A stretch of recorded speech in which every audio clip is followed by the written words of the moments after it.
There are times when you can't avoid being away from the physical gathering with the church, and so if that's you today, you're sick or you're traveling or something like that providentially hinders you, we're just so glad that we can connect with you through technology.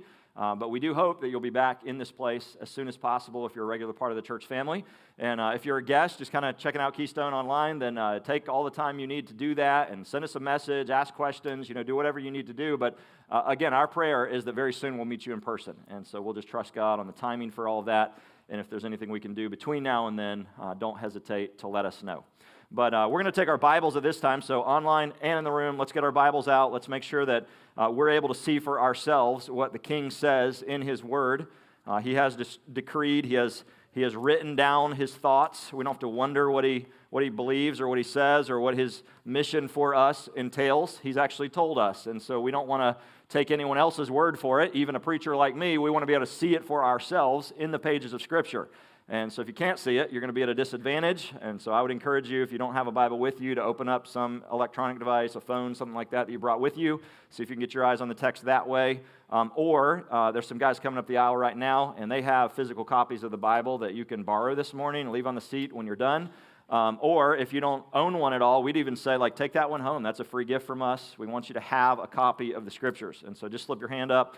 They'll put a Bible in your hand. But we're going to Matthew, chapter number 5. We're working our way line by line, paragraph by paragraph, through this first book in the New Testament. It's been a great ride already, and we've got a long way to go. In fact, you probably noticed we slowed down the pace a bit once we hit the Sermon on the Mount here in Matthew chapter 5. And we're going to keep working through the Beatitudes this morning in verse number 5 of chapter 5. But first, let me introduce you to Robert Vesco. Meet Robert Vesco. He has since passed, but in the 1970s, he was a very infamous, actually would be a better word for it, an infamous name in the United States. He actually he ran from our country on a private jet with around $200 million of other people's money in his bank account. He was a Wall Street wonder boy. That's how he's described. And early in his life, by the time he was in his 30s, he already owned entire banks. He owned an airline. He owned mutual funds. He had his own private Boeing 707 customized into basically a flying mansion that he flew all over the world in. And so by every visible metric that we would tend to use in our world, Vesco was a success, by all measurements. He was winning in life in every area, big time, like winning more than most anybody else in the world. But by the early 70s, the SEC started asking some questions.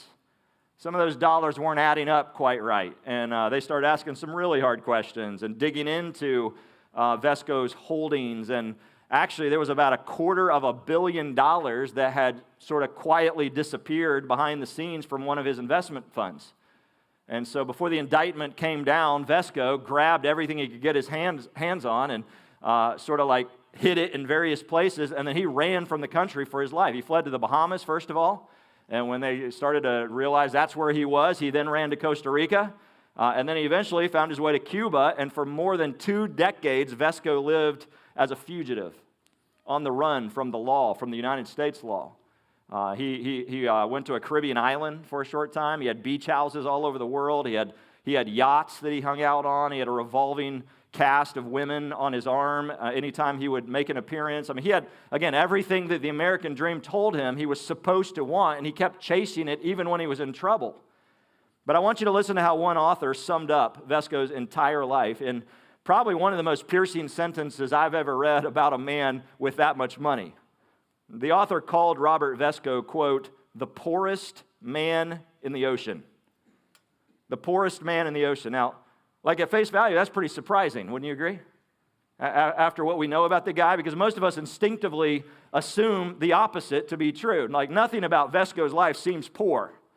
He seems the quintessential opposite of poor. He was the one who somehow figured out, in his 20s and 30s, how to grab everything before everybody else. He grabbed first, he grabbed fast, he grabbed hard. He always got what he wanted. He always got away with it, it seemed like. And so why would anybody sum up his life by calling him the poorest man in the ocean? Well, here's the reason. Because in the end, all that grabbing got him absolutely nothing. Robert Vesco died in 2007 in a one-room apartment in Havana, Cuba. His wife had left him. His sons had distanced themselves from him, wanted nothing to do with him anymore. His health had collapsed after years of running in poor health without medical treatment because he couldn't get access to any of the government's medical systems. His money had been frozen in foreign accounts that he could no longer access. And the one nation that would still tolerate him even being on their shores ended up burying him in an unmarked grave somewhere outside the Cuban capital.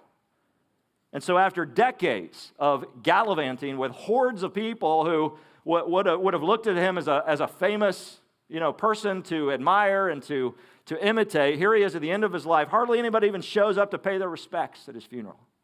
It's just a small little gathering. Why is that? Because Vesco's journey from Wall Street to that unmarked grave is a living testament to the entire creed of our culture. It typically goes something like this: if you snooze, you lose, right? You've heard that before. If you don't grab it for yourself, somebody else is going to grab it first. If you don't push yourself to the front of the line, you're going to be stuck in the back of the line. If you don't take it, nobody's ever going to hand it to you. You got to go get yours, right? That's what the culture screams at us. And Vesco had bought into all of that. And he evidently believed it with all of his heart. But in the end, Vesco lost everything. There was another interview a few years back with another famous billionaire named John D. Rockefeller, extremely wealthy man during his lifetime, and he was once asked a very simple question: how much money is enough? How much, Rockefeller? And his answer became one of the most famous and tragic answers in the history of American business. He said this, quote, "Just a little bit more. Just a little bit more." All right, now, please do not hear me wrong. This is not going to be an entire sermon about money. It's not where this is headed. But I start with that because I think money is the simplest place for us to often see what we are going to talk about, this grabbing instinct. Because money always leaves a paper trail. It's easy to trace that trail, right? But that same instinct actually shows up in 1,000 other places in our lives. There's many things we seize and grab for control, right? Like we want to be in control of the destiny of our lives. We want to grab for status. We want to grab for approval and attention. We want to get the last word in an argument. We want the corner office at work. We want the perfect family photo. The currency always changes, but in the end, the clenched fist looks very similar from one situation to the next. Ultimately, we're talking about the grabbing life. It's the anthem of this world. It's literally the soundtrack of people who really do believe the old mantra, if you snooze, you lose. They're still pushing, they're still climbing, they're still grabbing and hustling. Like this is the message of the world. They believe that he who dies with the most wins, which is why no matter how much they have, the answer is always the same. It's how much is enough? Just a little bit more. Just a little bit more. It's never enough, right? But here's the strange thing. This is what we learn from guys like Vesco. The world keeps telling us that the people who win in life are the ones who get there first and push the hardest and grab the most. But the reality is this. We keep watching the Vescos of the world end up in unmarked graves at the end of their lives. Like how many times do we have to see this story play out? The guys that said just a little bit more, like they never die happy. That's not how it works. So somewhere along the way, you have to start asking yourself, maybe I've bought into a false narrative, right? What if everything we're being preached to in culture is actually backwards? What if it's upside down? What if life is actually supposed to go the other way? What if the people actually winning in life are not the ones grabbing to get more, but the ones who have stopped the grabbing altogether? Well, that's exactly what Jesus wants to talk to us about today, because about 2,000 years ago, he sat down on the same hillside in Galilee where he delivered the first two Beatitudes that we've already learned about here at Keystone Bible Church, and he said something that just completely demolishes the whole if you snooze, you lose creed of our age. He said that the truly happy people, the people who will inherit the most, literally who will inherit everything, they are not the ones with the tightest grip on life. They're the ones whose hands are wide open. They're the ones who have actually stopped all the grabbing, all the attempts to earn more, and have actually started waiting on the one who has promised in advance to give them everything. So I'm calling today's sermon, The Meek Win Everything. And I would invite you to follow along as I read here one additional verse today. Matthew chapter 5, verse number 5. It's the third beatitude in our series. This is the word of the living God, so let's give it our full undivided attention as it certainly deserves. In Matthew 5:5, the word of the Lord says this: Blessed or happy are the meek. They shall inherit the earth. These are God's words for Keystone Bible Church today. Let's ask His Spirit to come and help us learn them well so that we'll be equipped to go out and live them well in the week ahead. If you're a note taker, go ahead and write down this big idea that sits over top of the passage. God entrusts more to those who stop trying to take it for themselves. God entrusts more to those who stop trying to take it for themselves. Now again, that's a sentence I think that sits at a complete 90-degree angle to the way that the rest of the world is constantly teaching us to live. If you've lived any number of years on earth, you know this to be true. The whole logic of our culture is that the people who go out and get the most are going to be the ones who grab the most, right? They're going to go after it the hardest. But here's the king of the whole universe who's sitting on a mountain, and he's turning that equation upside down. He's saying that if you're here today and you feel exhausted from striving over what God has not yet allowed you to have, this passage is for you. He's offering you a totally different way to think and to live and a far better life on the other side of it. Let me show you 3 critical insights that Jesus reveals here in this third beatitude. It's just so important that we learn to live in light of these kingdom ethics right here. Here's the first one. God entrusts more to me when, number 1, I release my need to control outcomes. I release my need to control the outcomes. Look at the verse again. It says there in the first phrase, blessed are the meek. All right, the key word there is meek, but before we even unpack what that word meek means, I want you to notice what he does not say, first of all, okay? He does not say, blessed are the strong, right? That's typically the way we would think it goes. If you're going to inherit something great, like the end of this verse says, you tend to think it's going to be the strong people that are going to inherit. It doesn't say that. It doesn't say blessed are the strong. It doesn't say blessed are the assertive. It doesn't say blessed are the people who refuse to take no for an answer and get it done by any and all means. No, he says blessed, happy, are the meek people. So in a world that has built an entire economy around hustle and self-promotion, I think that is just as much of a jarring sentence in the year 2026 as it would have been in the first century. And part of the reason it is so jarring is that we've been taught our entire lives to misunderstand what the word meek actually means. We have no idea what this is talking about. For example, if I asked you to picture a meek person right now and kind of get a snapshot in your mind, most of you would get a vision of some kind of quiet, timid little soul, sitting in a corner and doesn't engage with people well, right? Very passive, can't make eye contact with you when you're talking to them. We think that's meekness. We have this cultural impression that meekness is weakness, we would say, right? And the very word kind of sounds like it belongs in the same family as feeble and fragile and frail. We don't want to be meek. Not according to the way the culture tends to tell us that word plays out, but that's not what Jesus means at all here. The Greek word translated meek is the word pros, P-R-A-U-S, and in the ancient Greek world, this world had nothing to do with weakness. They would have understood it in a very different way from us. It actually had everything to do with the opposite of what we think about. It had to do with strength, but it was strength under control. Pros was used to describe a soothing medicine that healed instead of harmed. It was used to describe a gentle breeze instead of a hurricane wind. It was used to describe a comforting fire in a fireplace as opposed to a wildfire sweeping across the forest. And most importantly, praus in the first century was the word that the Greeks often used to describe a wild horse that had been broken and trained for the saddle. A horse that was usable. So I want you to think about that last picture in particular, that of a wild horse that needs to be broken. See, that's a good description, actually, of some of us in the room this morning. Wild horses that need to be broken. Think about a wild horse. It's enormously powerful. A wild stallion out on the plains somewhere. But here's the reality. A trained horse is no less powerful, is it?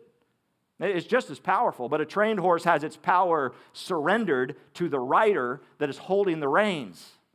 It hasn't actually lost 1 ounce of strength. It just has submitted that strength to coming under control of the rider. That's meekness. That's what Jesus is talking about. It's not the absence of strength. In fact, go ahead and write down this definition. Meekness is strength under control. Strength under control. And so when Jesus says, blessed are the meek, I'm telling you, every Greek-speaking person in that crowd would have immediately understood this image of the broken horse. They would have had this powerful picture of the horse's power coming underneath the master's power, which again means meekness is not, first and foremost, about a personality. It's not about how you talk, how you behave. Meekness is about who is in charge, who is riding in the saddle. And again, the world's going to say, it should be you. If you snooze, you lose, right? They're going to encourage you to grab the reins of your life, and you should be the one forcing the doors open. Well, kick the doors open, they'll say even, right? That's why a lot of us have spent our entire lives, like years of our lives, white-knuckling our way through. We grip the reins of our marriage. We grip the reins of our kids. We grip the reins of our finances and our reputation and on and on. And the harder we grip, the more exhausted we become in life. Because the less control we actually realize that we have. Can you relate with any of that? Are you a grabber? Are you a seizer? I think about the great old Christian faithful saint named George Mueller. George Mueller. How many of you know that name? George Mueller. He's lived in the 1800s. Mueller founded and ran multiple orphanages in his lifetime over in Bristol, England. At various times, he was literally responsible for the food and the clothing and the shelter, get this, of more than 2,000 children at a time. And in 50 years of doing that kind of work, Mueller never once asked for a single dollar. He didn't have a single fundraiser. He didn't once take out an advertisement to try and raise funds. Now, you tell me that's not a man that had 1,000 reasons and temptations to grab the reins, right? To stress over what he can't control. And yet, what's interesting is somebody once asked Mueller how he stayed so calm in the middle of so much pressure in life and so much responsibility. I mean, 2,000 mouths to feed every single day, like 2-3 times a day, right? But the fact is, most people that knew Mueller, they would describe him as somebody that was typically unstressed and unrushed. Like he wasn't a basket case on a day in, day out basis. And so he was once asked, how do you do it? How do you stay so calm under so much pressure? And his answer was as simple as it was profound. He said this, quote, he kind of chuckled. He's like, I rolled 60 things onto the Lord before breakfast this morning. 60 things before breakfast onto the Lord. That's the secret, friends. See, that's what we're talking about here. That's a meek man. That's meekness. That's the man who has stopped white-knuckling the reins of his life and has started rolling those burdens of his life onto the shoulders of the one who can actually carry those burdens. So while the rest of us are out there snoozing and losing and grabbing and grasping, Mueller's over here just rolling. He's just rolling 60 things at a time onto the Lord before he even had his morning eggs, right?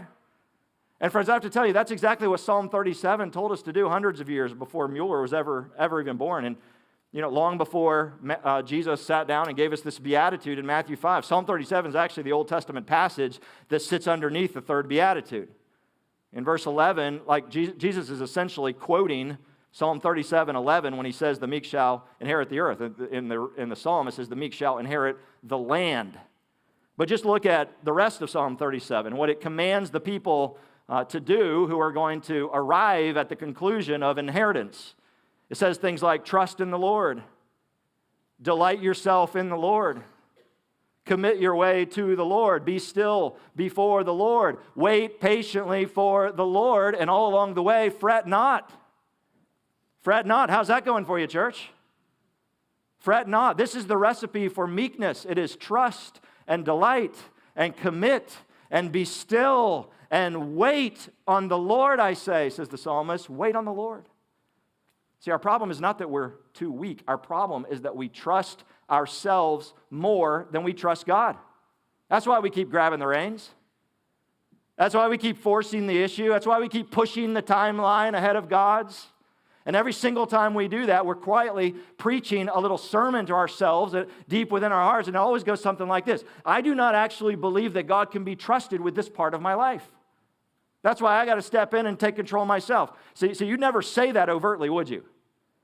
You're not going to get up from your seat today and be like, I don't trust God. Most of you would never say that. But here's the thing. Your attitude and your actions are implying just that.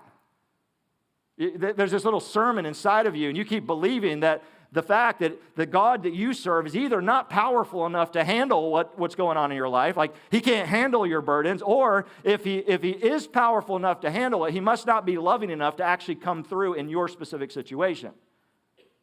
You understand the difference? He's either not powerful enough or he's not loving enough. And so why are we like that? Why do we doubt God and take matters into our own hands and disbelieve him? I think there's two main reasons that this happens. Sometimes it is born out of fear, because we're afraid that if we do not take charge, things in our life are going to fall apart. We're afraid. That's why we never get to the inheritance, because we're fearful people. And then sometimes it's pride. That'd be the other side of this, where we are convinced that we know better than God. We think we have a better plan. We already know how this should play out. That's why we pray the way we do, because we want God to rubber stamp our plans. We have no desire to come under and submit to His plans. All right? But either way, whether it's fear or pride that is driving all of this, either one, it's crowding out what we're actually supposed to be holding on to in this third beatitude, the fact that we are to be under the reins of the gracious master of the universe.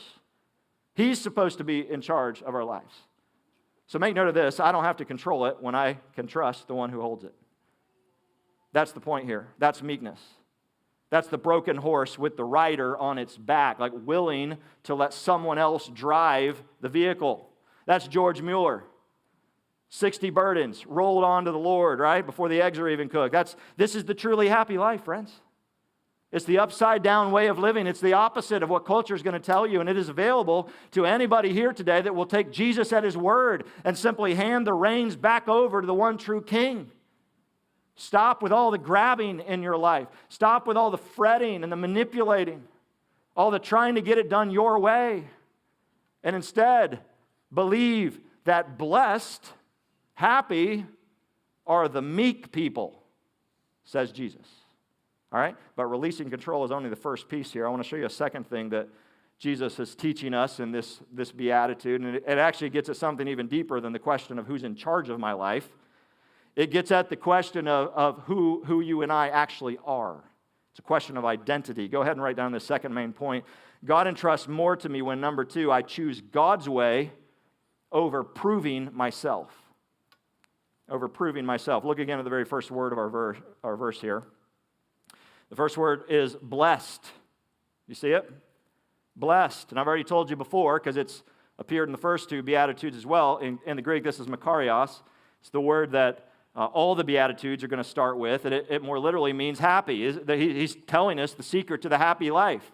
The good life, we might say. It's kingdom language. We've already talked about this. It's literally the king's verdict over a particular kind of person. The happy people. He's like, oh, you want to be happy? Like, I'm telling you the secret. I'm telling you the formula for the happy life. But here's something I haven't yet noted or haven't yet brought up previously. This entire structure of all these Beatitudes, I like the way one writer says it. He says, quote, it's the paradoxical values of the kingdom of God. It's the upside down. The upside-down way of living. In other words, what Jesus is doing in these opening sentences, like this sermon's going to go on for several chapters, but he's got this introductory part that we call the Beatitudes, and he's not just giving us a moral self-help list. Like some people read this like that. Like if I'll just kind of check the boxes, it's going to open up the door. That's not what this is. Jesus is actually announcing a whole new value system. It's a whole new way of shaping what we believe, what we think, how we process life. It's a new kingdom ethic. He's redefining what a happy life actually looks like. Like we have to agree with him on the definition of what happy is if we're going to understand the formula that he gives to achieving that happy life. And what he's saying is that his citizens of his new kingdom that he's inaugurating here, it's going to run in an entirely opposite direction from the kingdom of the earth. It's going to look upside down. It's going to feel upside down. All right, now that matters enormously because the world's value system, it's running on one basic engine. We've been talking about it all morning. Prove yourself, right? Muscle through, earn your seat, justify your place in the world. Figure out your place and get it done, right? Outwork and outperform and outtalk and outhustle, outshine every other person in the room. That's the world's rule. It's you better keep proving yourself. Because again, if you snooze, you lose. Like, if you don't do it, somebody else is going to.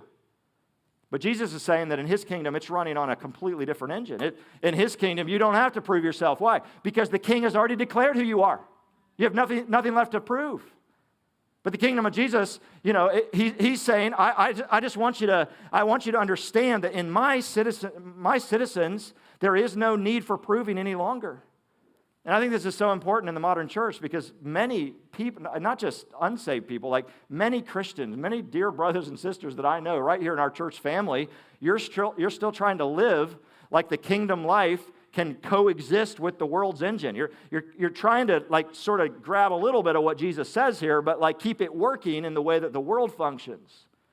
In other words, you're trying to appear meek, but you're also still trying to prove yourself every day.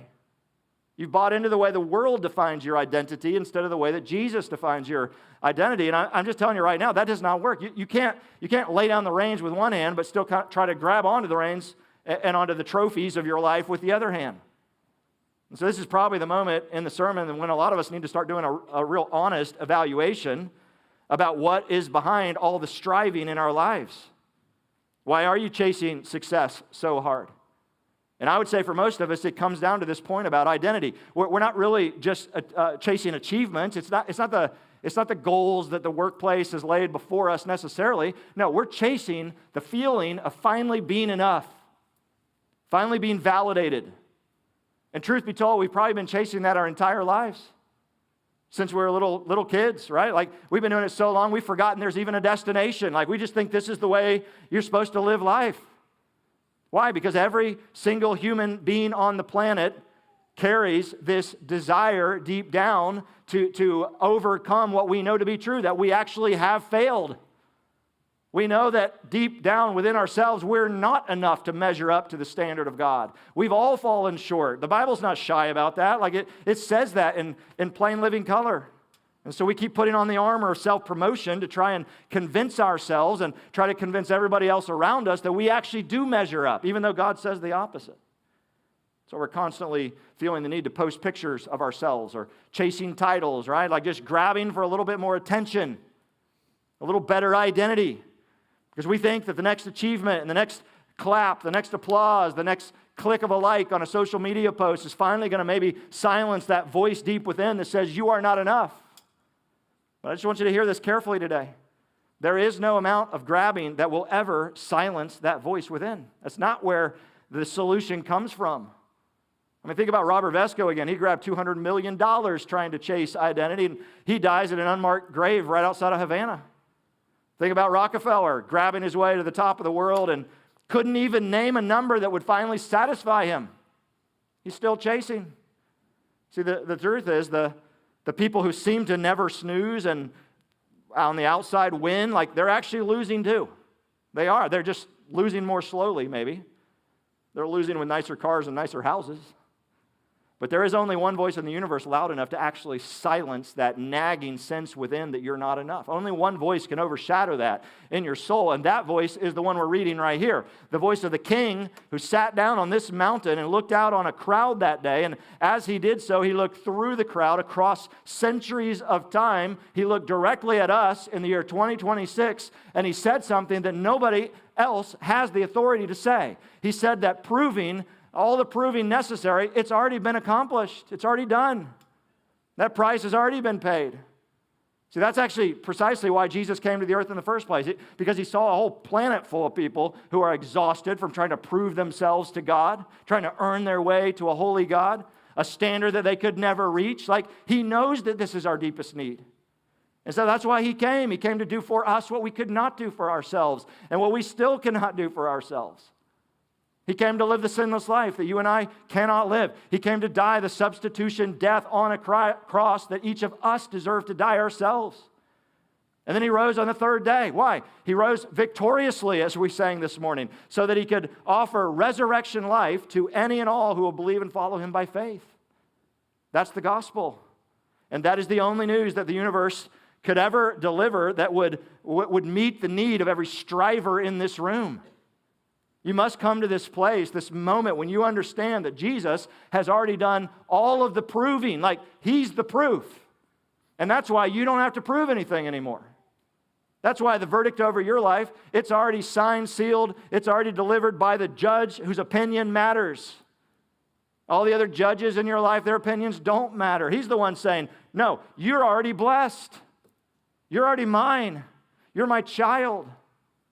And some of you just really need to believe that today. Like, if you're sitting here today and you've never placed your faith fully in this King, this Jesus Christ, you've never submitted the reins of your life to his lordship, you've never been broken, you're still an unbroken horse, right? Can I just tell you, this is the kindest invitation in the entire world that you will ever receive. There's no greater offer. And so if the Spirit of God is stirring something within you right now, and you're within your soul, within your heart, you're saying, yes, I believe that. I see it. My eyes are being opened to understand the truth of the gospel for the first time. I'm just so happy to report you don't have to do anything. You don't have to clean yourself up first. You don't have to prove anything. Just respond. That's all you have to do. He's already done all the work. You just have to simply bow the knee to the King who is above all the kings. And somewhere deep in your heart, you have to say something in the depth of your thoughts, like, Jesus, I've been trying to prove myself my whole life, and that's not working. I'm exhausted from all that. I want what you've already proven. I want what you've already done to count for me in my place. And so I'm going to trust you today. I'm going to receive you. I'm going to commit my life in full submission to you. See, faith in and loyalty to the King is all that is required. Faith in, loyalty to. And so if that's in your heart this morning, I'm happy to report that the King is listening. The King is in the room. And that verdict has terrified you for years of not being enough. Like, he's actually going to be the one to say you are enough, not because of you, but because of what Jesus has done for you. That's the thing that will finally free you from that burden you've been carrying. And for all the rest of us who have already taken that initial step and would say, I have submitted my life to King Jesus, I want you to understand what this means for you as well as you approach the week ahead as well. See, the reason that a Christian does not have to grab and prove and like white knuckle their way through daily life is because the Christian's identity has now been totally transformed. It's already been settled. We don't need the title at work to feel important in life. We don't need a certain number of followers on social media in order to feel valuable to our peers, right? We don't need all the comparison with the family next door in order to feel successful in life, because the King has already called us blessed. He's already said, you're living the happy life. He's already made some promises about a future kingdom. And so end of debate. Like, I don't have to chase any of that anymore. In other words, we're not working for his or anybody else's approval for that matter. We're not working for approval. We're working from a platform of already having approval. Like, we're already approved. We have to believe this today. We have to purpose to live it out practically in the days ahead. Like, I don't know how that's going to play out in your life, but I just have to believe there's a lot of us struggling with this identity thing. And if you'll resolve to settle it once and for all today, I promise you, it will rescue you from 1,000 exhausting hours of self-promotion in the year ahead. Jesus wants to knock all that down. He wants you to know that the meek person is not the weak person. The meek person is just done performing and trying to prove themselves. They've stopped trying to win the you snooze, you lose game because they already have won a far better game in and through the work of Jesus Christ the Lord. Which leads us to the third and final piece of what he wants to teach us today. It's so important that we see this as well, because even after this is true of me, even after I stopped trying to control the outcomes and by God's grace, I'm not chasing approval for myself. There's an immediate, third temptation that comes rushing in right around the corner of those first two steps. And I see it in my life. I see it all the time in lives of dear believing friends that I love very much. Even Christians who have already been declared blessed, they just have a really hard time waiting on God, waiting for all that God has promised to give them in His time. Like the timing. It's not the thing, it's the timing. We want it faster. We believe it's coming, we just want it now, right? And so we get impatient. And so once again, we're right back to strategizing and engineering and forcing and kicking doors open. And before long, we're right back where we started. And so look carefully at what Jesus says next here. God entrusts more to me, number 3, when I trust God's timing instead of forcing results. Look at the second half of the verse. The blessed, the happy, meek people, look what they get. They shall inherit the earth. They shall inherit the whole earth, the whole planet. All right, now I want to camp out on that for a minute, especially that one word, inherit. Okay, let's zoom in on that one word, because that's the word that changes the whole discussion here. He didn't say that the meek are going to earn the earth. He didn't say they're going to conquer the earth, like that'd be kind of worldly thinking, right? Go out and earn it, go out and conquer it, seize it, capture it, claim it, and name it. Like we hear that message all the time, even in, supposed churches. Claim it and name it. No, he says the meek shall what? Inherit inherit the earth. He's highlighting the one absolutely critical thing that you need to know about an inheritance if you're going to understand the first half of the verse. Think about an inheritance. It's not something you go out and take, is it? You can't go seize an inheritance. Inheritance is something you receive. It's given to you. Here's a way to think about it. A few years ago, there was a student, a journalism student. He lived in the small country of Moldova. His name was Sergei Sudev. And one day he was sitting all alone in his apartment, minding his own business.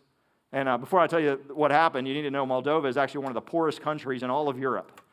The average person in Moldova makes somewhere around 270 euros a month, which equates to about $300 US in an entire month, right? And Sergei here, he's a journalism student, so he's not even making the $300. Like he's like lowest of low on the totem poles, trying to like scrap and save and make his way through life in that poor country. But then one day, he's just sitting there in his apartment. His whole life changes when there's a knock at the door. He opens, and there's a whole team of lawyers standing there from Germany, and they've come with black notebooks to read a report that his uncle, that he had only met one other time in his entire life, had passed away. In fact, he'd only met him like one time a decade earlier. Sergei would say, like, I could hardly even remember what the uncle looked like. Like, I didn't know the guy at all. And you might have guessed it, he had left Sergei a literal fortune.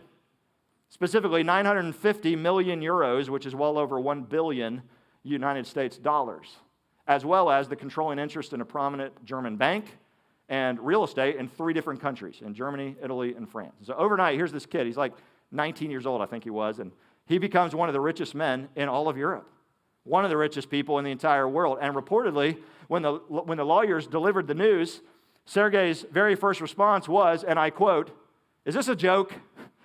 Which is fair, right? Like, we'd probably say that as well if somebody walked in. Like, wait, who? My uncle who? Like I don't even remember what he looked like. I can barely remember meeting him like a decade ago, and he just left me $1 billion in a bank? Are you kidding me? All right, but don't miss the point. What am I saying about an inheritance? Sergei did not earn any of that money, you see? Sergei did not work for any of that money. He didn't even know that the money was ever going to come to him. It had nothing to do with his identity at the moment, but once he learned the news, how does he get it? Like, he didn't have to grab it or fly to Germany and break down the door to seize the estate. He didn't have to push anybody out of the way to get to the front of the line. He didn't have to go hire his own team of lawyers or to fight for his share. All he had to do was answer the door. Like, could you believe you've never answered the door? That would have been a major faux pas. Answer the door, and don't miss this. He had to believe what they said, and he had to receive what was being offered. Believe and receive. That's how an inheritance works. And that's what Jesus is talking about right here.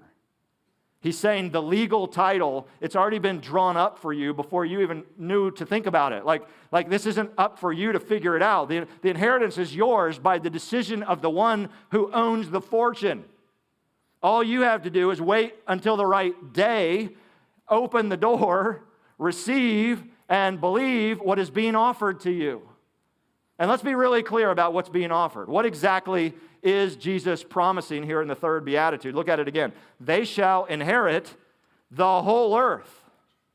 They shall inherit an eternal future in a new kingdom, a new earth, alongside Jesus' other family members, his kingdom citizens. He's saying that for all of those of us who will let go of the reins and stop trying to prove ourselves, in the end, the entire earth, in fact, a better earth, a renewed, a restored, glorified version of this earth. That is what is being held in a trust fund of our inheritance, awaiting the day when it will be delivered.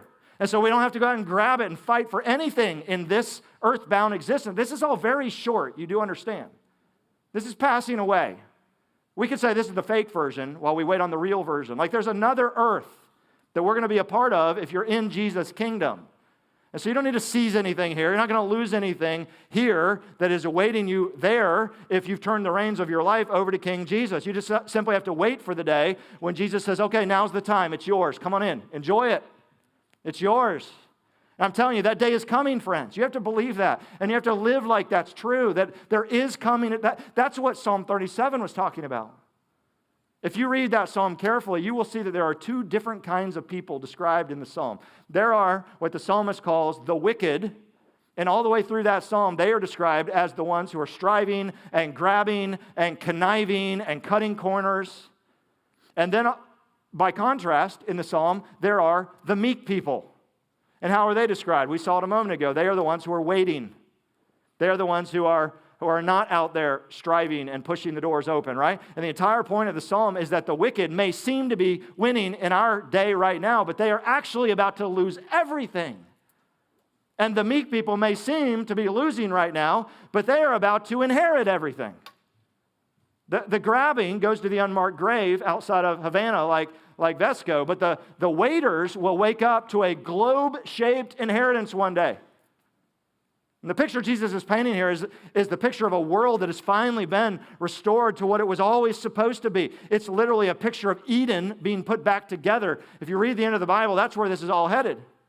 Think about that. The Bible begins in Genesis with God creating a perfect place, a perfect garden, and giving the first humans dominion over that earth, that garden. But what happened? Humanity threw all that away when they tried to grab from the very one the very tree that God said not to grab from. Like that was the original sin, we say. What did humanity do? We tried to take what God was already giving, like what He had already promised to us. And from that day forward, I'll just tell you, the whole story of human history has been one of grabbers constantly losing, like trying to get something, but losing it in the process. Trying to take things on their own terms from God.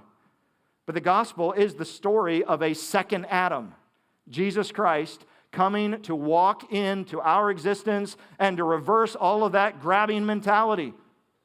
If you think about His life, at no point did Jesus grab. Like, He's not pushing His way to the front of the line. In fact, Philippians makes it clear. He humbled Himself in every way. He yielded to the Father. He waited on the Father's timing all the way to the point of death on a cross. And then God, the Father, raised Him up and put the entire universe under His feet. He did not snatch the kingdom. He inherited the kingdom. And the people who follow Him as the king of their lives are going to have to follow Him into that same inheritance by the same means, by being the meek on the earth. Those are the ones who will inherit the kingdom. The kingdom Jesus is promising here, it is a perfect, beautiful, globalized version of the original Eden. It's a renewed earth where the king reigns. It's a place where the king's people dwell with the king forever, and where every tear is wiped away forever, where the meek finally are able to take full possession of what humanity has constantly been trying to grab ever since Genesis chapter 3. It's going to be great, friends. All the pain gone, all the suffering ended, all the wreckage that this earth has experienced here in this worldly kingdom, all the destruction on the other side of this ideal of meekness, it's all passing away. It will all be eclipsed with the glorious beauty of another earth, which means, friends, that the Christian life is at its heart a waiting game. It's about waiting. It's about being patient every day, believing we will receive the inheritance of the full manifestation of the kingdom. But we have not yet. Not yet. We are living in the in-between time. We're in the, as theologians would say, we're in the already but not yet.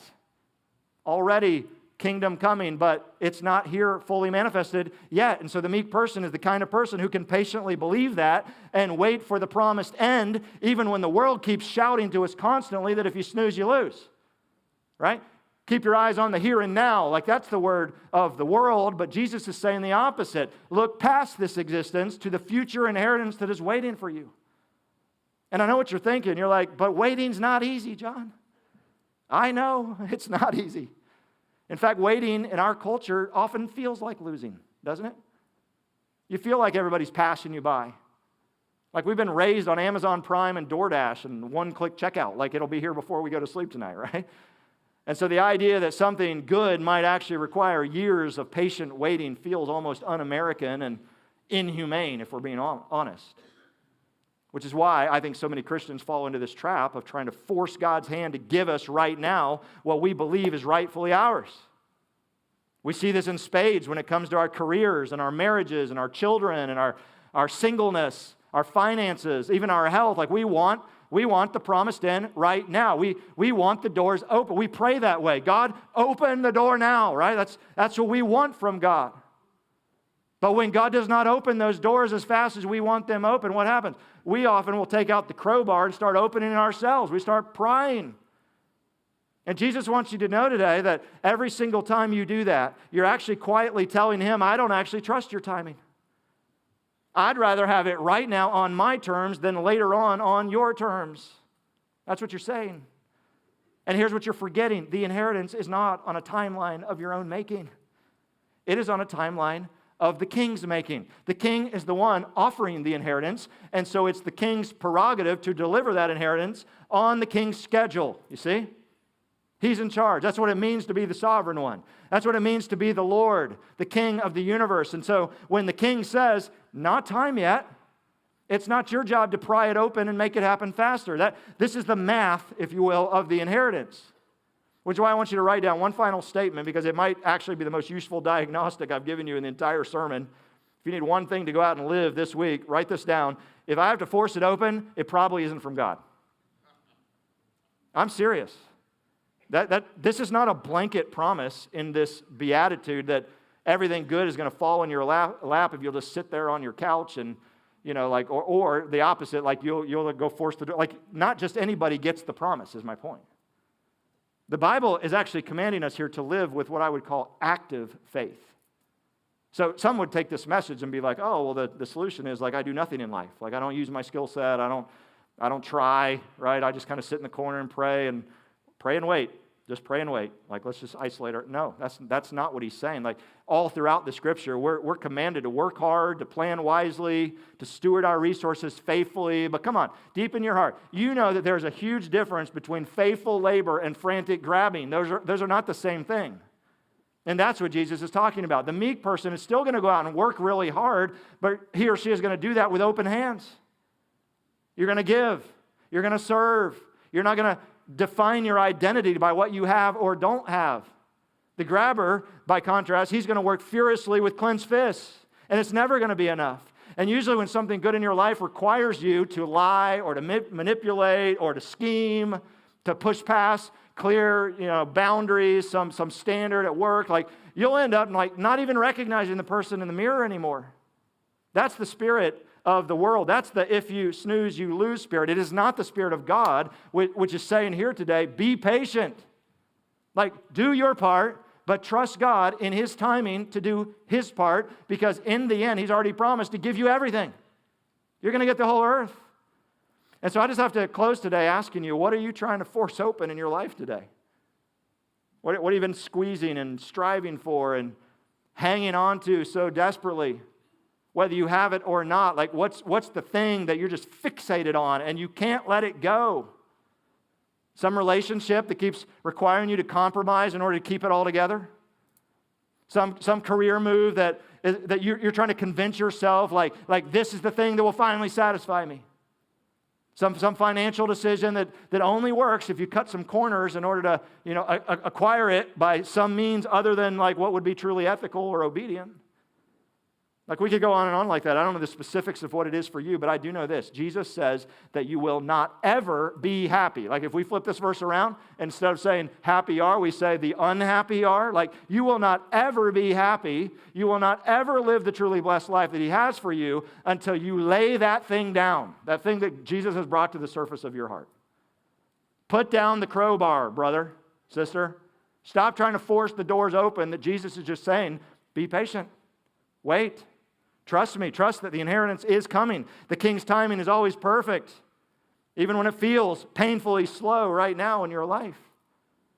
Because here's the wonderful world-rearranging truth of Matthew 5:5. While the Vescos of the world are out there grabbing offshore accounts and dying in unmarked graves, the meek people of God's kingdom are sitting there with open hands, but full hearts, waiting on their king to return, knowing that the entire earth is going to be handed to them as a gift. And so between now and then, what do? We wait. and we trust. We do go out and work really hard, but we do so from a very different posture, a posture of worship and trust and dependence and patience. We keep our hands open, not clenched around the things that we can get a hold of in this life. We keep our eyes on the King instead of on the people that are sprinting past us in this short existence. We let all the grabbers grab and the schemers scheme and the wonder boys fly off in their private jets because we know how that story ends. We've seen it time and time again throughout history, and we know how our story is going to end too. It ends with an inheritance, not from a German uncle, we barely remember. We get an entire earth, an entire renewed earth from the King who has loved us from before the foundation of the world. And so, Keystone, I just want you to believe this today. I want you to hear it. I want you to receive it. Trust it. When the world tells you to snooze, you lose, that's a lie. It's been dressed up in 100 different outfits. You're going to flip on your YouTube shorts later this week, and you're going to hear all kinds of messages about hustle and grind and promote. Take what is yours. Every one of those outfits is sewn from the same cloth, and every one of them, in the end, leads to the same unmarked grave outside of Havana. Jesus is offering you a better way. He's saying that the people that actually get the inheritance, they're not the ones that look like they're getting it right now. They're the ones that stop grabbing for it, release the reins to the King, stop performing, and wait patiently on the King that they have learned to trust. That's Matthew 5:5. God entrusts more to those who stop trying to take it for themselves. Would you bow with me and let's pray? God, we thank you so much for what you've shown us here today. This is a message that is so counterintuitive to the way that we've been taught to live and to think in the world around us. We're so prone to buying into the world's system of logic, chasing the world's short-term goals and trophies, and spending so little of our lives focused on the real priorities that you've set before us. God, would you make us into the people today that you desire for us to be, the meek people who believe and trust the King, who wait on your timing and do the work that you've set before us, not the work that we've fashioned in our own imagination, not chasing some accomplishment in this lifetime, but keeping our eyes on heavenly things, not on things on the earth. God, we need your help in this because it is not natural for us to think this way. But we're grateful that you've already declared over us a verdict that we are already approved, and we already have the necessary means through the Spirit to do everything you're asking of us today. You never ask us to do anything that you don't equip us to do, and so give us grace to believe that. Help us to take steps forward in living that out in the week ahead. And we trust you, Lord, to come in your timing and to deliver on this promise of an inheritance that is waiting all of us who are your meek children. We love you, Lord. We're thankful. In Jesus' name, amen. All right, we're going to close today by partaking of the Lord's Supper.